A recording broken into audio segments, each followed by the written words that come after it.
Hi friends, நம்ம இந்த ஹாஸ்டலில் உள்ள பசங்களுக்கு எப்படி தக்காளி தொக்கு செஞ்சு கொடுத்துடலாம் அப்படிங்கிறது தான் பார்க்கலாம். தக்காளி ஒரு கிலோ வாங்கியிருந்தாங்க. வாங்கிட்டு சின்னதாக கட் பண்ணி அதை மிக்சியில் போட்டு அரைச்சி எடுத்துட்டு அதுக்கு கொஞ்சமாக எண்ணெய் விட்டு அந்த எண்ணெயில் அரைச்சி வச்ச தக்காளி அது கூட கொஞ்சமாக ஒரு நெல்லிக்காய் அளவுக்கு புளி கல் உப்பு போட்டு நல்லா கிளறிக்குங்க. அதே டைம் இன்னொரு பேன் எடுத்துகிட்டு அதில் கடுகு வெந்தயத்தையும் போட்டு நல்லா வெடிக்க விட்டு வறுத்து எடுத்துகிட்டு அதை மிக்சியில் போட்டு பொடி பண்ணி வச்சுக்கோங்க.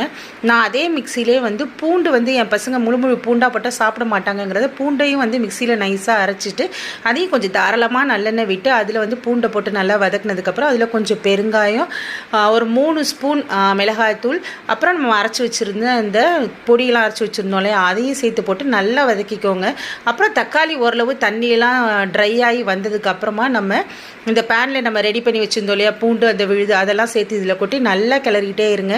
ஓரளவு எண்ணெய் பிரிஞ்சு வந்ததுக்கப்புறமா அதை எடுத்து நம்மளுக்கு தேவையான பாக்ஸில் நம்ம ஸ்டோரேஜ் பண்ணி வச்சுக்கலாங்க. அதை நம்ம அவங்கள்ட்ட கொடுத்து விட்றப்ப அது மேலே பச்சை நல்லெண்ணெய் இருக்கு இல்லையா, அதை விட்டு நம்ம கொடுத்தோன்னா எடுத்து சாப்பிட்றப்ப அவ்வளோ டேஸ்டியாக இருக்குங்க. இது ட்ரை பண்ணி பாருங்கள்.